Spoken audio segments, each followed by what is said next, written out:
Good morning. आज हम लोग CMA फाइनल का कॉर्पोरेट लॉ एंड कंप्लायंसेस में topic company formation and conversion का क्लास 2 दूसरी क्लास करेंगे। ठीक है, मैं डायरेक्टली क्लास में आ रहा हूँ। देखिए, प्रोड्यूसर कंपनी क्या है। देखिए,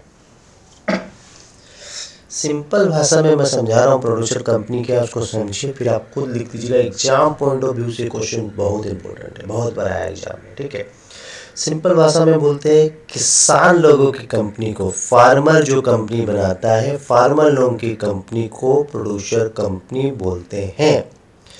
क्यों लाया गया कंसेप्ट ऑफ प्रोड्यूसर कंपनी का? देखिए, क्या होता था पहले, किसान खेत में मेहनत कर रहा है, प्रोडक्शन कर रहा है, कल्टीवेशंस कर रहा है, फिर वह प्रोडक्शन क्या होता था, कोई मिडिल मैन आके, कोई ब्रोकर आके मार्केट में बेचता था। तो उससे क्या होता था, सारा प्रॉफिट उस ब्रोकर को हो जाता था, किसान को नहीं होता था।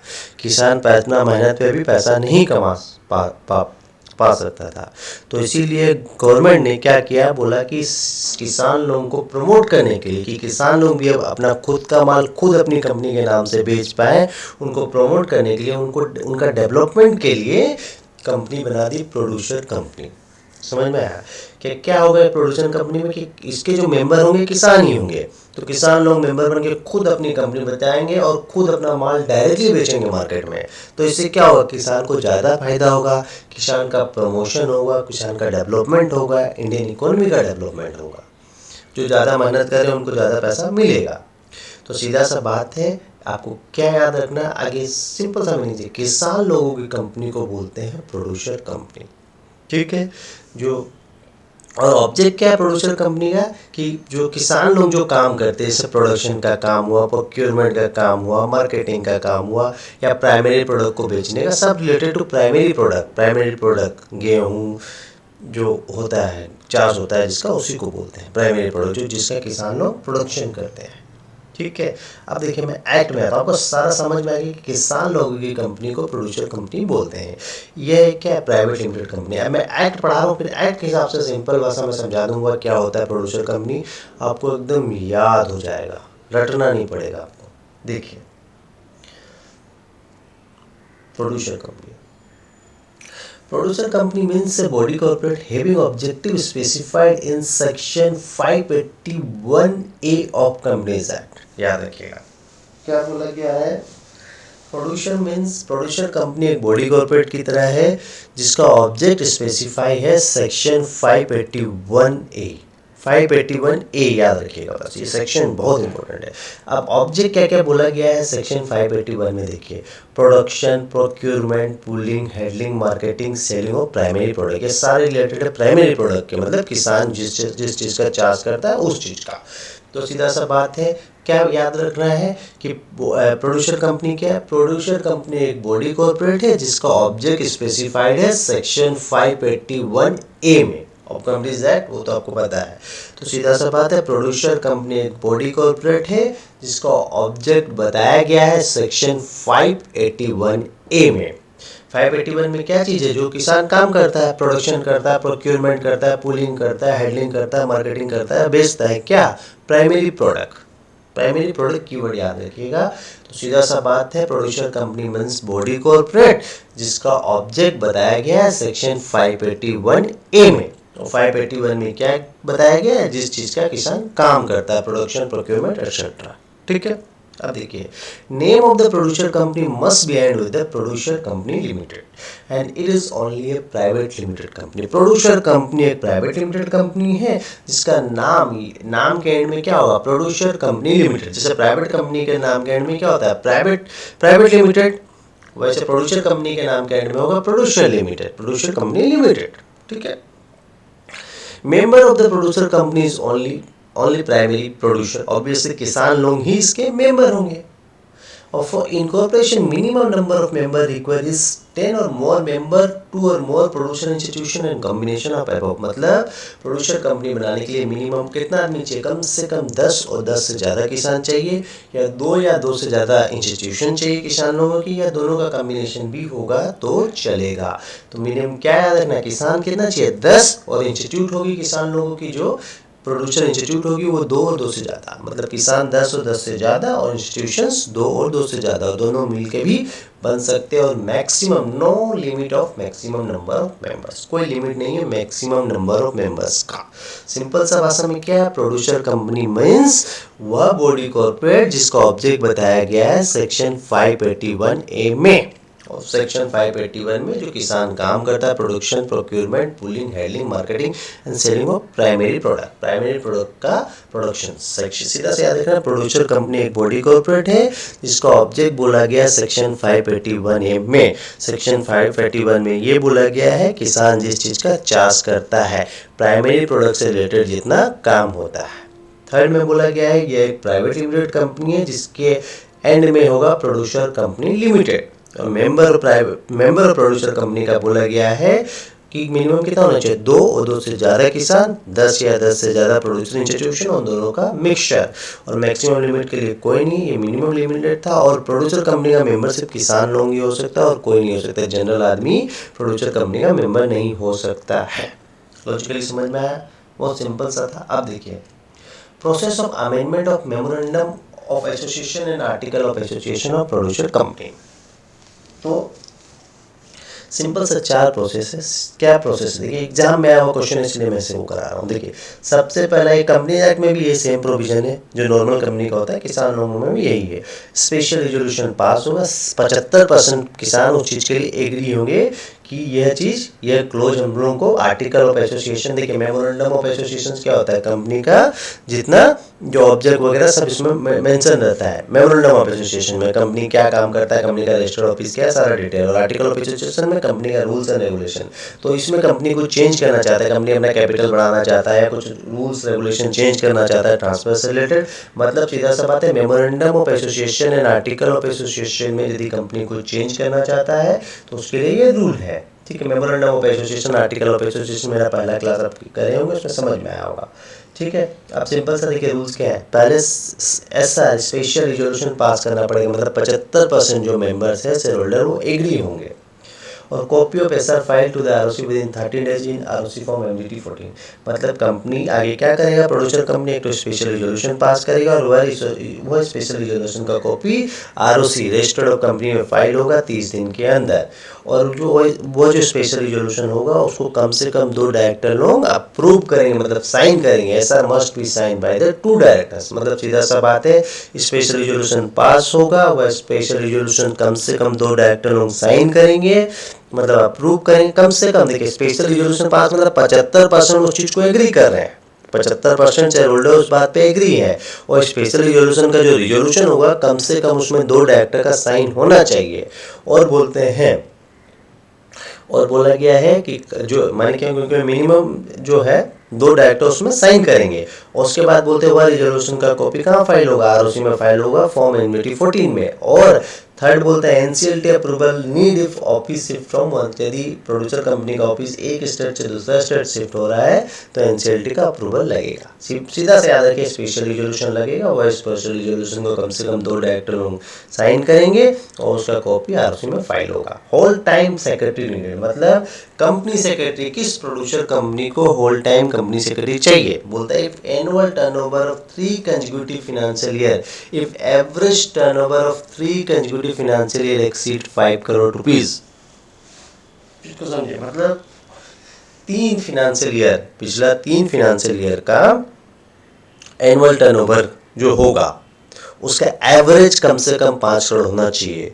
मतलब चीज को समझिए, पिछला 3 साल जो टर्नओवर है, सपोज मेरा इस साल है 5 करोड़, इसके पिछला साल है 4 करोड़ और उससे पिछला साल है 6 करोड़, मतलब तीनों को जोड़ देंगे 6 4 5 15 divided by 3 equal to 5 crore. यदि 5 करोड़ है एक्सीड फाइनेंशियल एक्सीड, मतलब if average turnover of 3 consecutive financial year exceed, यदि तीनों एक्सीड होगा मतलब 5 करोड़ से ज्यादा होगा तो उसके लिए उस प्रोड्यूसर कंपनी में कंपनी सेक्रेटरी को रखना पड़ेगा। सीधा सा बात है, एवरेज टर्न मतलब पिछला 3 साल का जो टर्नओवर है उसका एवरेज 5 करोड़ से ज़्यादा होना चाहिए। यदि ज़्यादा होगा तो उस प्रोड्यूसर कंपनी को होल टाइम कंपनी सेक्रेटरी रखना होगा।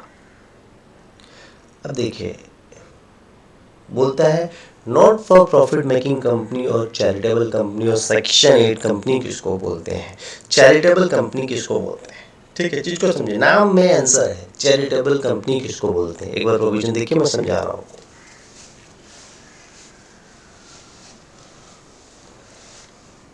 देखिए सीधा सा बात है, चैरिटेबल कंपनी मतलब वह कंपनी जिसका ऑब्जेक्ट चैरिटेबल हो, जो कंपनी पैसा ना कमाए, जो कंपनी अपना शेयर होल्डर लोगों को, मेंबर लोगों को डिविडेंड ना दे। और चैरिटेबल समझ में आ रहा है, नाम से समझ में। तो देखिए क्या लिखा, object must be promotion of education, sports, social welfare, religious, charitable, protection of environment, commerce, arts and science. ठीक है, promotion of commerce, arts and science, promotion of education, sports, social welfare, religious, मतलब charitable object, object should be charitable, charitable company का object charitable होना चाहिए। ठीक है, देश के हित में होना चाहिए। समझ में आया, मीन्स एजुकेशन को प्रमोट कर रहा है वो, समझ सीधा सा बात है, इन्वायरमेंट को प्रोटेक्ट कर रहा है, प्रमोशन कर रहा है, art science commerce etcetera, promotion करना है। ये कंपनी प्रॉफिट नहीं कमाता है, सीधा सा बात है। ऑब्जेक्ट इसका चैरिटेबल होना चाहिए। चैरिटेबल ऑब्जेक्ट में क्या चीज कवर होता है, promotion of education, sport, promotion of social welfare, promotion of religious, promotion of charity, promotion of commerce, promotion of arts and promotion of science and protection of environment। मतलब charitable company object must be charitable object।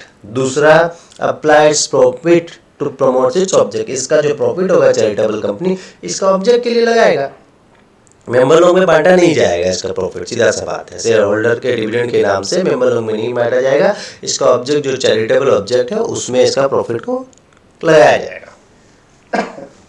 मतलब सीधा सा बात है, charitable company उसको बोलते हैं जिसका ऑब्जेक्ट चैरिटेबल है, जिसका प्रॉफिट चैरिटेबल ऑब्जेक्ट में लगाया जाता है। Prohibited for giving dividend to its member, अपना मेंबर लोगों को डिविडेंड नहीं देता है।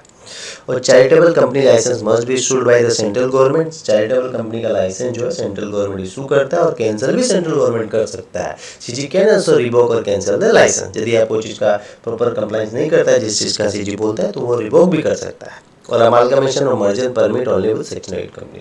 यदि कोई भी चैरिटेबल कंपनी दूसरा कंपनी के साथ मिक्स मर्जर या अमालगमेशन होना चाहता है, तो दूसरा चैरिटेबल कंपनी के साथ ही हो सकता है, या दूसरा प्राइवेट और पब्लिक कंपनी के साथ नहीं हो सकता है। सिंपल सा चीज याद रखें, चैरिटेबल कंपनी का ऑब्जेक्ट क्या होना चाहिए, चैरिटेबल ऑब्जेक्ट होना चाहिए। चैरिटेबल कंपनी का प्रॉफिट किस पर्पस में लगना चाहिए, चैरिटेबल ऑब्जेक्ट में ही इसका प्रॉफिट को लगाया जा सकता है। इसका मेंबर्स लोगों को डिविडेंड नहीं बांटा जाता है, माने इसका प्रॉफिट का हिस्सा मेंबर लोगों को नहीं दिया जाता है, चैरिटेबल ऑब्जेक्ट में लगाया जाता है। और चैरिटेबल कंपनी का लाइसेंस कौन देता है, सेंट्रल गवर्नमेंट इशू करता है इसका लाइसेंस, और इसका लाइसेंस कैंसिल सेंट्रल गवर्नमेंट भी कर सकता है।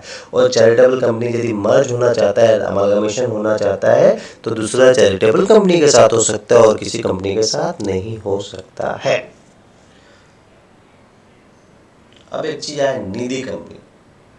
निधि कंपनी किसको बोलते हैं, देखिए ऑब्जेक्ट क्या है, देखिए it is a public limited company which develop the habit of minimum expenditure among members and increase saving among members. ठीक, देखिए ये देखिए निधि कंपनी एक एनबीएफसी कंपनी है, जिसको समझे मैं अगर सारांश में छोटा सा बता रहा हूँ। निधि कंपनी क्या एक छोटा सा एनबीएफसी कंपनी है जो स्पेसिफिक कैटेगरी ऑफ मेंबर्स लोगों के लिए बनाया जाता है।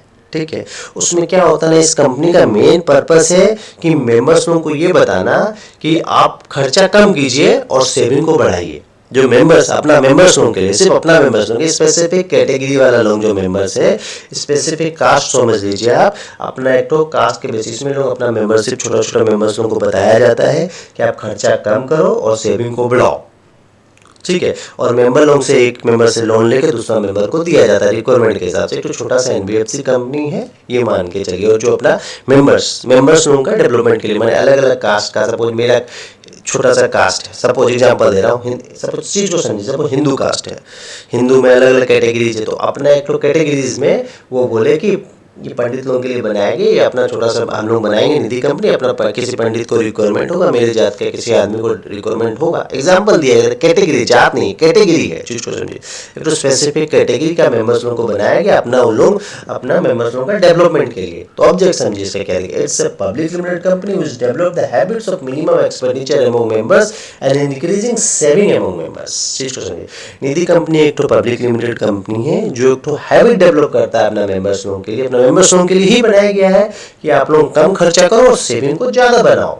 ठीक है। The company receive deposits from members and give deposits और लोन टू द मेंबर्स। ये कंपनी क्या करता है, एक मेंबर से पैसा लेता है लोन का, दूसरा मेंबर्स को दे देता है। क्योंकि कंपनी का फंड कहाँ से आएगा, अपना मेंबर्स लोगों का लोन वगैरह देता है। ठीक है। Members can easily receive the loan or deposit. It is an NBFC company and Nidhi company के लिए minimum paid up capital 5 lakh चाहिए और मिनिमम कम से कम 200 मेंबर चाहिए, तभी तो लोन ले चढ़ा दे। माने एक तो अपना अपना कैटेगरी ऑफ मेंबर्स के लिए बनाया गया है। ठीक है, उसमें अपना कैटेगरी ऑफ मेंबर्स लोगों को ही शेयर होल्डर बनाया जाता है और उन्हीं लोगों को लोन वगैरह दिया जाता है। बेसिकली ये बताया जाता है कि मेंबर्स लोग कैसे अपना सेविंग करेंगे और खर्चा को कम करेंगे, वो हैबिट उन लोगों में डेवलप किया जाता है। तो एक तो स्पेसिफिक कैटेगरी ऑफ मेंबर्स के लिए निधि कंपनी बनाया गया। ये एक एनबीएफसी कंपनी है जो अपना मेंबर्स को बताता है कि आप खर्चा कम करो और सेविंग को बढ़ाओ, और मेंबर्स एक मेंबर से लोन लेके दूसरा मेंबर्स को दिया जाता है। ठीक है, इसका मिनिमम कम से कम 5 लाख का कैपिटल होना चाहिए इस कंपनी में और मिनिमम कम से कम 200 मेंबर होने चाहिए। अब देखिए नेक्स्ट क्वेश्चन है conversion of LLP limited liability partnership into private company. LLP क्या होता है, पहले एक नॉर्मल पहले एक पार्टनरशिप फर्म होता था, जिसको आज भी होता है। आज पार्टनरशिप फर्म को एक लीगल स्टेटस दिया जाए, मतलब यदि पार्टनरशिप फर्म को रजिस्टर कर दिया जाए एमसीए में, पार्टनरशिप फर्म को एक कंपनी बना दिया जाए तो उसको बोलते हैं लिमिटेड लायबिलिटी पार्टनरशिप।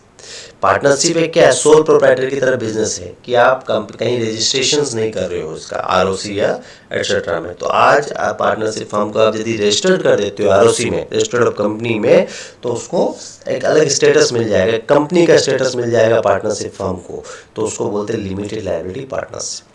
क्या है देखिए, आज एक एलएलपी को हम प्राइवेट लिमिटेड कंपनी बनाना चाहें तो रूल्स क्या देखिए, पहले है कंपनी का नाम तो सोचना पड़ेगा, obtaining name approval of from ROC, मतलब मेरा जो प्राइवेट कंपनी का नाम हम सोचे हैं उसका हमको अप्रूवल लेना पड़ेगा आरओसी से कि ये नाम हमको मिल सकता है या नहीं मिल सकता है। फिर क्या होगा, फिर उसमें क्या होगा कि हमको जब कंपनी बनेगा तो उसमें 2 डायरेक्टर बनाना पड़ेगा। तो जो जैसे डायरेक्टर बनेगा तो डायरेक्टर के लिए हमको डिन नंबर लेना पड़ेगा, तो डिन नंबर के लिए अप्लाई करेंगे, अप्लाई फॉर डिन नंबर ऑफ डायरेक्टर, और जैसे डायरेक्टर का डिन नंबर होगा तो हमको डीएससी जो डिजिटल सिग्नेचर है डायरेक्टर का बनाना पड़ेगा, नहीं तो हम फॉर्म कैसे फाइल करेंगे आरओसी में। तो मैं डीएससी ऑफ डायरेक्टर, अब देखिए जो कन्वर्जन का फॉर्म है हम उसको बोलते हैं यूआरसी1, फाइलिंग ऑफ फॉर्म यूआरसी1 फॉर्म हमको आरओसी में फाइल करना पड़ेगा, जो कन्वर्जन का फॉर्म है एलएलपी इनटू प्राइवेट कंपनी। ठीक है, और जैसे हम फॉर्म 1 फाइल करेंगे तो इसके साथ ये अटैचमेंट लगता है कि कोई जो डायरेक्टर बने उनको कोई दिक्कत नहीं है, NOC of all the director. Newspaper में हमको एडवर्टाइजमेंट देना पड़ेगा कि हम एलएलपी से प्राइवेट लिमिटेड में कन्वर्ट कर रहे हैं, और ऑडिटर से सर्टिफिकेट लेना पड़ेगा हमको फाइनेंशियल स्टेटमेंट का। जैसे ये सब हो जाएगा तो फिर हम कंपनी का मेमोरेंडम ऑफ एसोसिएशन और आर्टिकल एसोसिएशन को ड्राफ्ट कर देंगे। सिंपल सा है, एक बार देख लीजिए एकदम याद हो जाएगा, कुछ है नहीं इसमें। और एक क्वेश्चन है फॉरेन कंपनी। ठीक है, फॉरेन कंपनी के लिए 2 कंडीशन सेटिस्फाइड होने चाहिए, company incorporate outside India, company India से बाहर बनी होनी चाहिए, plus establish a place of business in India and conduct business activity in India. मतलब इंडिया में एक प्लेस ऑफ बिजनेस होगा और उस प्लेस ऑफ बिजनेस में बिजनेस एक्टिविटी भी होनी चाहिए। मतलब कंपनी इंडिया के बाहर बनी हो लेकिन इंडिया में एक प्लेस ऑफ बिजनेस हो और कंडक्ट करे बिजनेस एक्टिविटी इन इंडिया। इस चैप्टर में इतना ही है, काफ़ी आप अच्छे से समझिए, समझ के पढ़िए, रट्टा नहीं मारना है, समझिए। ठीक है, इस चैप्टर के लिए इतना ही काफ़ी है। Thank you.